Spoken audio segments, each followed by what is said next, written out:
Today we're talking about producing a high-quality podcast with a small team or a small budget, because I know there are a lot of indie podcasters out there like myself, and we don't have a huge team, we don't have a huge budget, but you can still sound really professional and make people think that this person must have a big team or a big budget. My name is Jay. I'm the host of Creative Elements. That show is nearing 1 million downloads now, less than 2 years in, which is very, very exciting. On that show, I talk to some of your favorite creators about how they do what they do. How do they make a living from their art and creativity?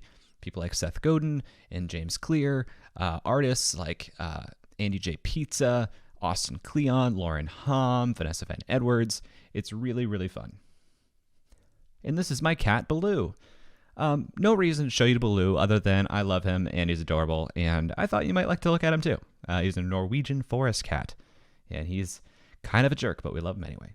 I'm here because I have a course here on Teachable called Podcasts Like the Pros, where I teach everything in disgusting depth and detail in terms of what I do to make this show work.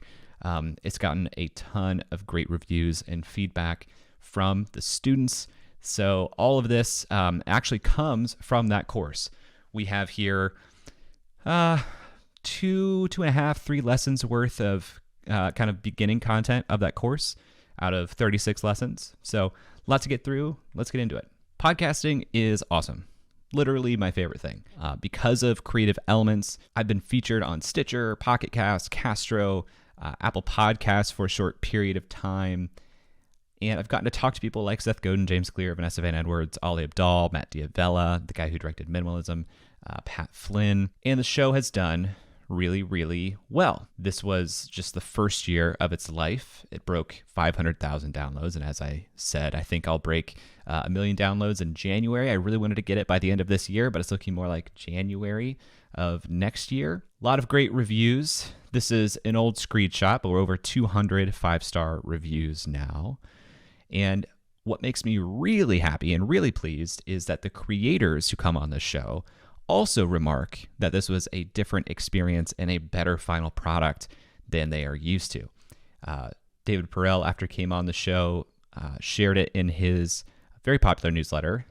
And he wrote, "This interview is unlike most of the ones I've done because it's so well edited. It's less like a traditional interview and more like an NPR show." That is huge praise. So thank you, David. That's incredible. But that's the experience that I want my guests to have, because if the guests have it, then the listeners are certainly going to have it. And that's a good thing for everybody. I take production quality on this show very seriously. This isn't my first podcast. Upside, now over 200 episodes actually, and nearing 200,000 downloads all time. This is about 3 years old. So it hadn't had the same success as my current show, Creative Elements. But it taught me a lot about producing a show, about interviewing, about being comfortable on the microphone, about finding my voice, all kinds of things. And I also had some help from the team over at the Podglomerate, which is a podcast network that Creative Elements is proud to be a part of. And in Podcasts Like the Pros, I dive into podcast networks as well, what it takes to join a network, why you might want to consider it. I actually interviewed Jeff, the CEO of the network, to get his perspective as well. Podcasting is a lot of work, though. Like, I'm not going to lie to you, to take as much care and put as much effort into this as I do, it's quite a bit of work. So before we get into the nitty-gritty of how to produce this and make it sound really great, I wanted to talk first about why should you start a show in the first place? Like, why should you care? If this is a lot of work, why would I do it? Podcasting is the best networking hack that I've ever found. There is no chance that I would have this screenshot and this experience of talking with Seth Godin if I didn't have a podcast. It also forces you to be a better speaker. I fundamentally think that having a podcast is maybe the best speaking exercise you can have, maybe even better than Toastmasters, because with a podcast, you can interview anyone all over the world. Seth Godin's not going to drop into my Toastmasters class. You can edit your podcast before you share it with people. You can listen to recordings of yourself to know, like, how am I doing? And you can get way more reps. You can just practice a lot more when you have a podcast. Podcasting helps you create a habit of publishing. If you publish anything, it's basically like making your own lottery ticket. Any piece of content you make, any piece of content that you put a lot of effort into and put out into the world, you have no idea who can come across it, who it may impact, who may make a choice that helps you because they saw that piece.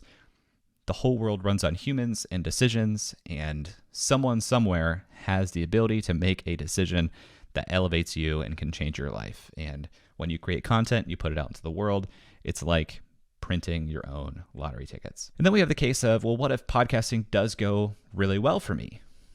You see people like Joe Rogan, like I know this is like cream of the crop, top of the pile, whatever you think about him.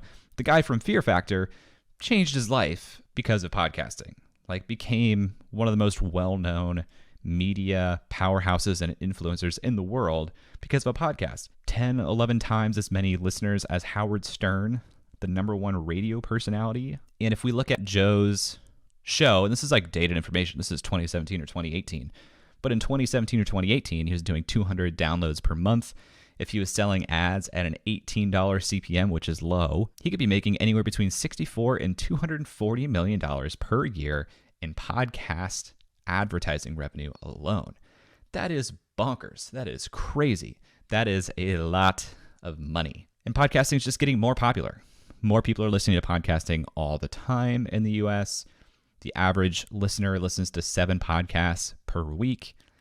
So there's a lot of potential for you as someone getting into podcasting now, but it's not a get-rich-quick scheme. There are over 1 million active podcasts. This might actually be nearing 2 million at this point, which sounds like a lot, but there are also 40 million YouTube channels.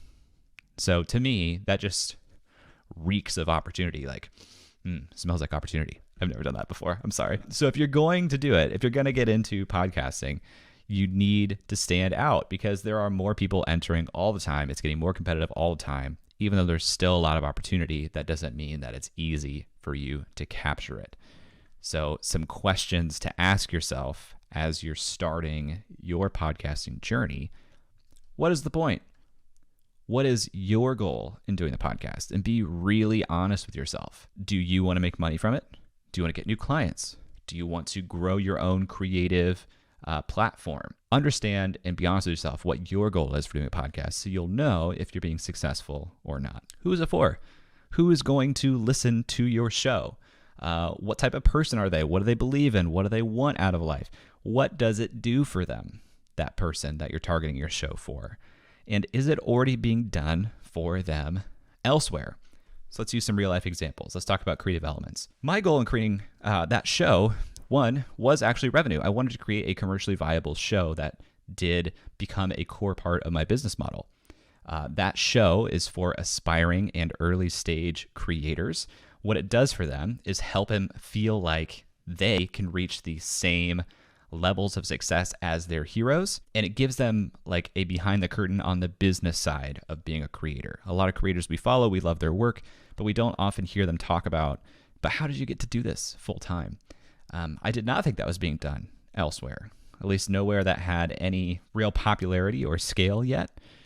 So that's how I entered the market. I think you should make a fundamental decision on whether or not your show is going to be more educational or entertaining. There are more entertainers entering podcasting all the time because if I'm an actor or an actress and I already have a public profile and people want to hear more from me, podcasting is great. I'm already media trained. I'm already a great speaker, but I don't have to get into hair and makeup. I don't have to like get dressed any certain way. I can just bring my talents that were created for video and audio to audio, and that's hard to compete with. So for most indie podcasters, I encourage them to think educational first, like how does this better somebody's lives through information and maybe even mindset.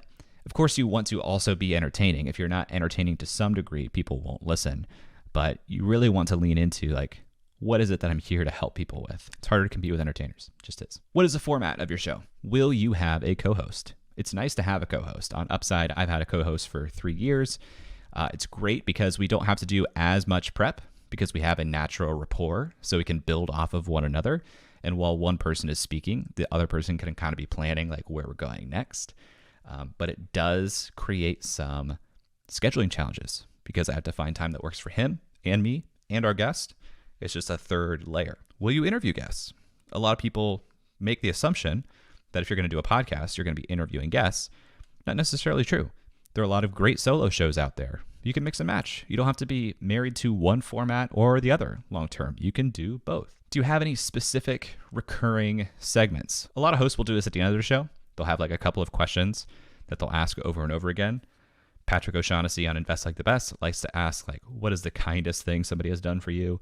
For a long time, Tim Ferriss had, if you could put a billboard anywhere in the world, what would you put on it? Specific segments make your show a little bit more, it's different.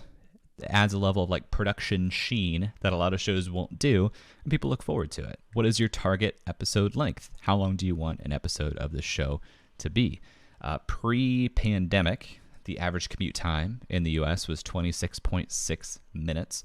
So that's why a lot of shows will target the 20 to 30 minute mark. But a lot of people do listen at 1.5 speed or more, so you can get away with a longer episode. You can have any length that you want, but there is a trade-off between the longer your show is. I think the harder it is to get people to click play for the first time, because it's a big commitment to say, I'm going to watch this for an hour. I mean, how often do you open a YouTube video? You see that it's 10 minutes and you think, ugh, how can I watch this right now? And yet we're putting out our 90-minute long, podcast episodes. How often we publish? Another assumption people make is that they need to publish a new episode every week. And that is absolutely not true. You can put it out every 2 weeks, once a month. The argument for publishing more frequently is that it gives you more ad inventory that you can sell. Like, the real argument for publishing more frequently is just that you can make more money. But if you're getting started and you don't have advertisers, you're not filling your ad inventory, it doesn't necessarily benefit you to burn yourself out by publishing every week if it's stressing you out. So consider doing it less often. I do believe that shorter podcasts will win out for people entering the market now. Even when I entered the market, probably would have been better to have a shorter show. I try to keep my episodes under 60 minutes because I think there's kind of a psychological threshold when people see that something is more than an hour versus less. But I think there's a lot of opportunity for shows that are less than 20 minutes, less than 15 minutes, less than 10 minutes. The Daily Stoic podcast with Ryan Holiday, usually less than 10 minutes. And that's a lot easier to slot into your day, into your week. So let's assume I've convinced you that you want to start a show and that you can keep up with this and that you can make something unique.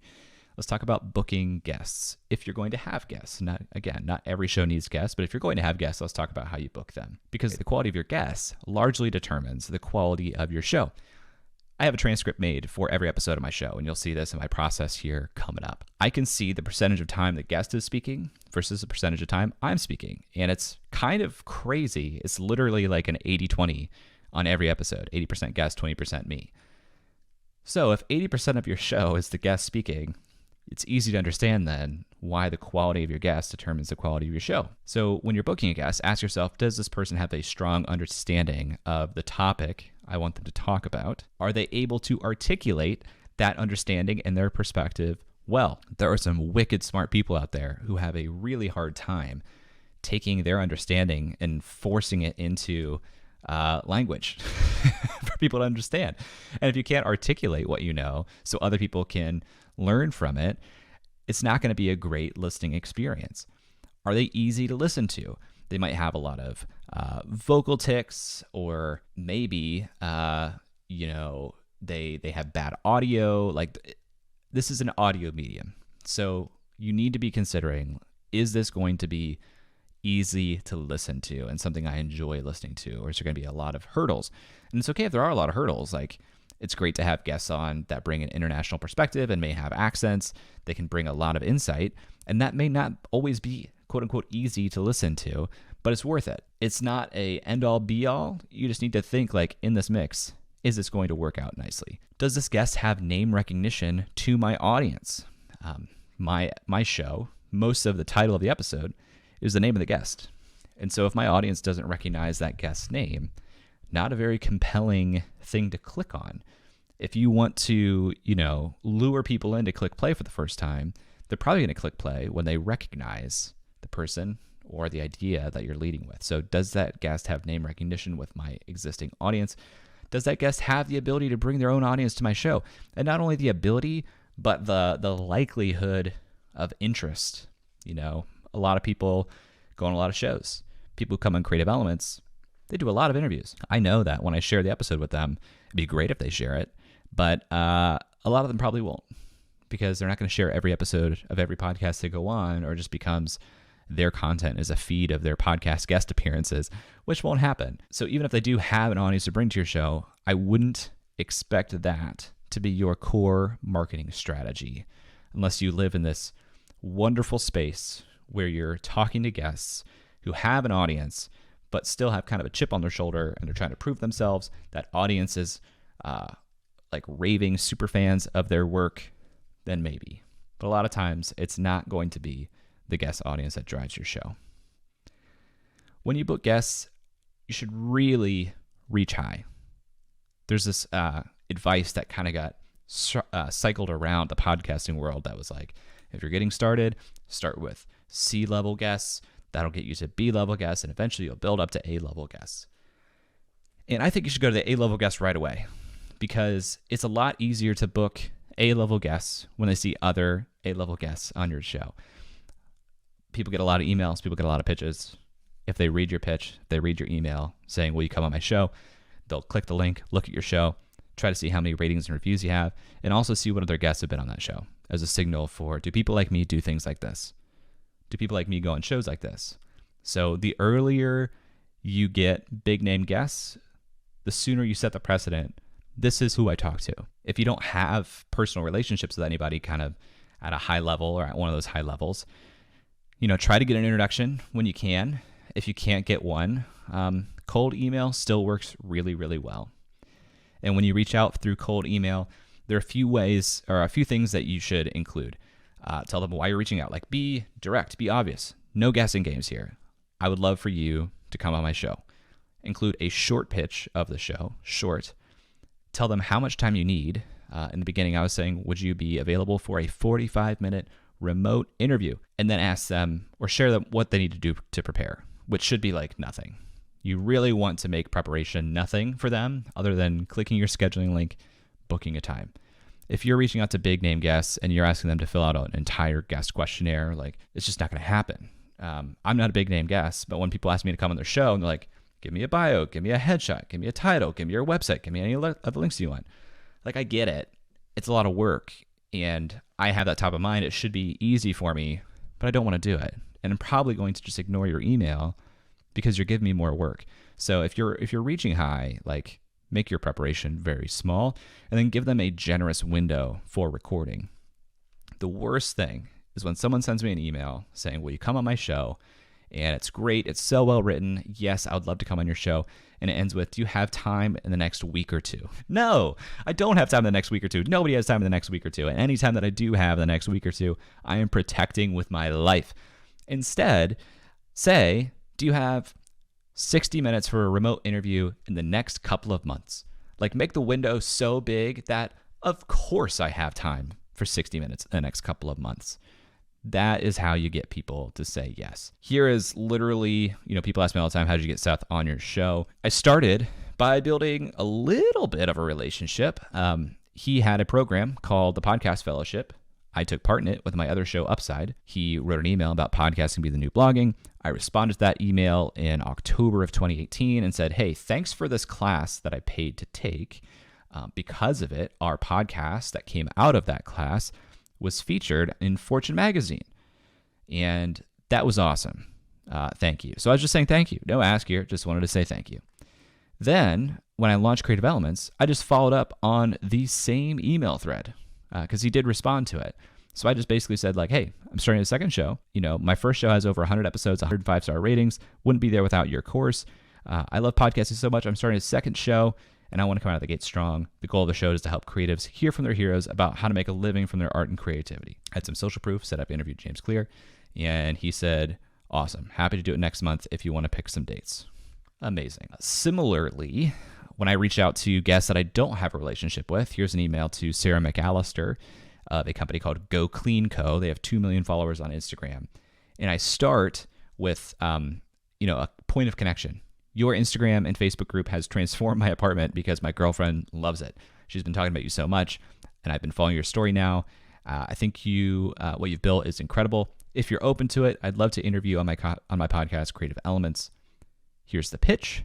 Creative Elements helps artists and creators make a living from the things that they make, and I'm talking to people like you who have figured out how to make that work. It's a high production show. It's been featured in Apple Podcasts, CastBox, Stitcher, and Pocket Cast. Would you be open for a 45-minute remote interview for the show?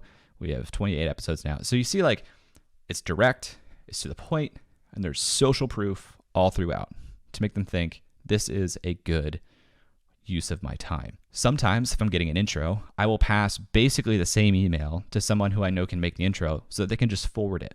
I said, would you forward this email to Anne-Laure Lecomte? If she's open to it, I'd love to have her on the podcast.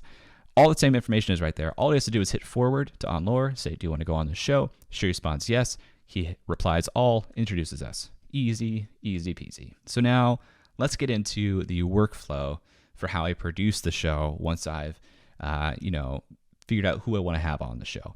The first step is what we were just talking about, identifying guests. I do this in Airtable. I have a database of potential podcast guests, and I schedule their publication dates, the publish dates, the interview dates. I manage the entire process workflow in Airtable. This is kind of the spreadsheet view of it.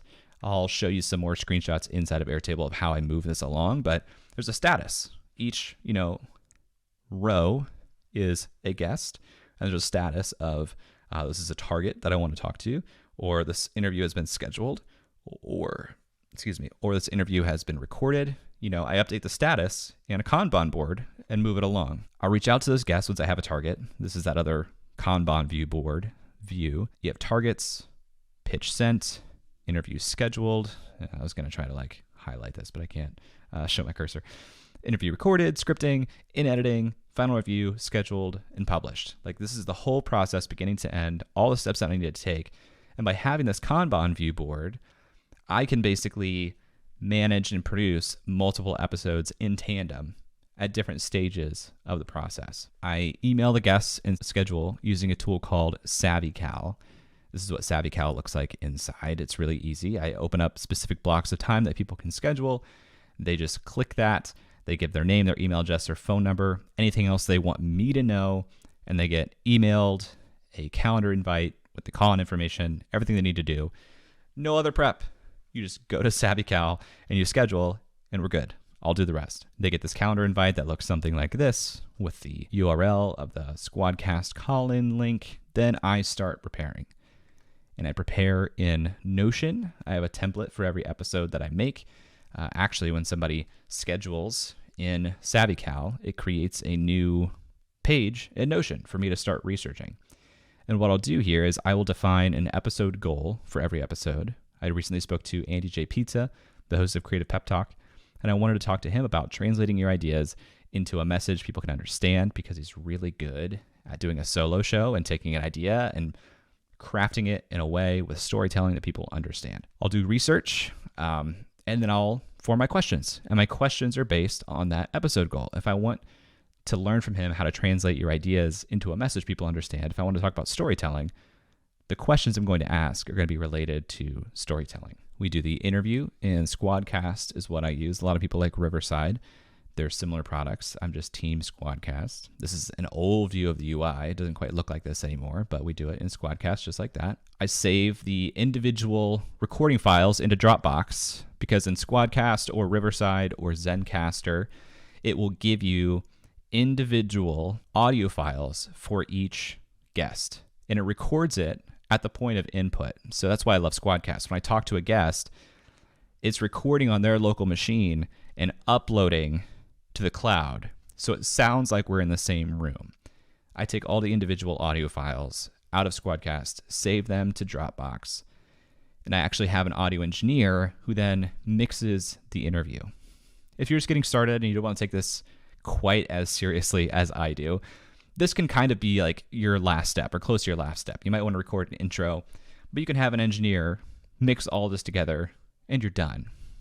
I go a little bit further where I have the engineer mix the initial interview, and then I edit that to make some editorial choices, which I'll get into here. But this is advanced technique stuff. I take that interview file and I create a rough transcript in Otter.ai. Otter.ai is a free tool. I love it, love it, love it, love it, because you put your audio into it, it automatically separates the voices of the different speakers in the file, and you can label it by their name. And then you can download that as a transcript. Now, it's AI, so it's not perfect. It's voice recognition software for the purpose of creating a transcript. But this is not the finished transcript. This is just helping me identify different points in the conversation with timestamps. Then I go into editing mode, and I record voiceover in GarageBand as well. So this is like a typical episode file close to the end of the process. I have 3 tracks. The top track is the interview file that my audio engineer mixed together. The second track is voiceover that I record directly into GarageBand for the intro, voiceover, and the outro. And then I have a third track sometimes that has like third-party audio.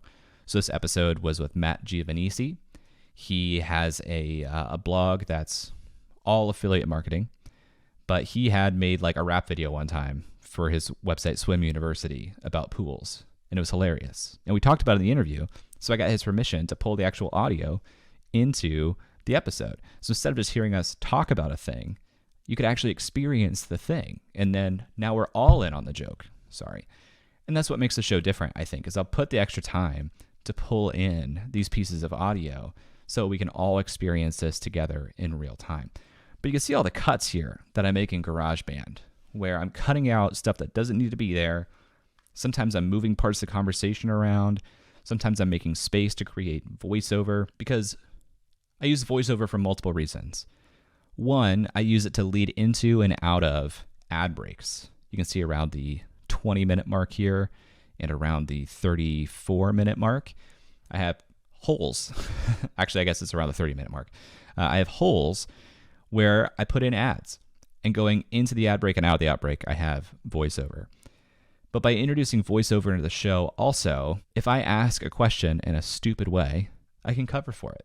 I can just remove that question and ask it in voiceover to move the story along. Or I'll say, we're getting a little bit ahead of ourselves in the story here. So I wanted to go back to that time that Matt was talking about quitting his job. And I wanted to know what it felt like for him to quit his job. I can record a very direct, nice sounding voiceover that leads into his response to that question. But sometimes my question is like this meandering 30-second piece of garbage that eventually says, like, can you talk about that? And if I delete that, I sound way more concise. I sound way more smart and put together. And the show just sounds better. So I don't mind doing voiceover at all. And in real time, I'm basically constructing a full script of the whole show, like including the interview, including the audio I drop in, including my voiceover, because this is like where I write the voiceover so that when I record it, I can read from something. So I create a script basically in real time using the rough transcript and the voiceovers that I am creating. I do that scripting, I record the intro and the outro, and then I export these 3 files as individual files then that I send to my engineer. And he mixes it all together with my intro music, my outro music, makes it all sound nice.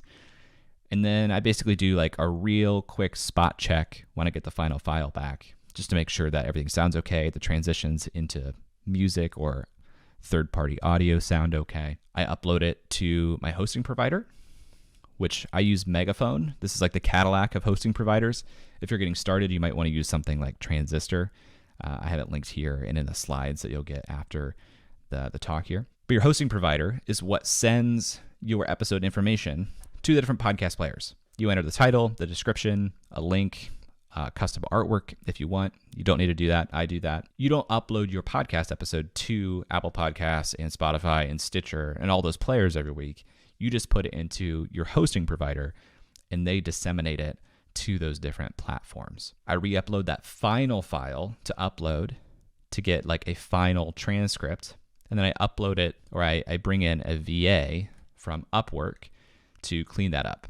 So instead of paying like Rev.com $1 per minute, I think is their rate, I pay someone on Upwork a few dollars per hour, just kind of do a spot check and clean up and make sure that it all makes sense. Then I build the web page for that episode. Once it's published, this is an episode page on my new website, creativeelements.fm, which I recently made using a tool called Podpage. Podpage is awesome. Yeah, if you go to jclouse.com/podpage, you can check it out, and you can create a podcast website in like 5 minutes just from your podcast RSS feed. It's incredible. It's so much better than the custom website I was trying to build before this. It's awesome. So jclouse.com/podpage for that. They make it really, really easy. When I'm really on my game, I'll build out audiograms using a tool called Wave, where I'll create from the artwork in an audio file a like visual asset, a video asset that I can put on Instagram or anywhere else that has a clip from the show. Also the custom artwork. I publish the show. It schedules and it publishes on the time frame that I say, and you can see it on all the players. Then I email the guest and give them a quick link to Apple Podcasts, Spotify, and their specific web page. I also attach the custom artwork. I just say, I hope you've been well. We'll let you know your podcast is out. Here are these links. Attached is the artwork. No expectation to share it, but I would appreciate it. And then I go about marketing it on my own social media, in my email list. Then I start all over again the next week. A lot of steps, I know. And this is why the show sounds very, very good and stands out. It takes me about 9 to 17 hours total per episode. That's usually spread out over weeks, because I do the research, I do the recording, then I do the post-production. It's spaced out, and I do bring people into the process. I have an audio engineer that's just a freelancer that I found on Upwork. He's amazing. I have a VA who's also a freelancer that I found on Upwork. She's amazing. And I know that seems like a lot, but I wouldn't do it if I didn't absolutely love it, if I didn't see results from it, if I didn't hear from a lot of people who really, really enjoy it. So in conclusion, podcasting is an awesome tool for networking and publishing. If you take it seriously, it can even be successful monetarily. Taking it seriously is a lot of work, though, and that begins with thinking about the show and how you set it up and structure it. Take your production quality seriously from the beginning. Consider doing bi-weekly or seasonal shows. Here's some ways that you can stay connected with me. There's the URL to get the slides for this presentation if you want to look through it afterwards. workshops.jclouse.com/podcasting. And I would love for you to check out Creative Elements. You can find it in any one of your players, Creative Elements, or at creativeelements.fm. I'm on Twitter and Instagram. Would love to just be connected.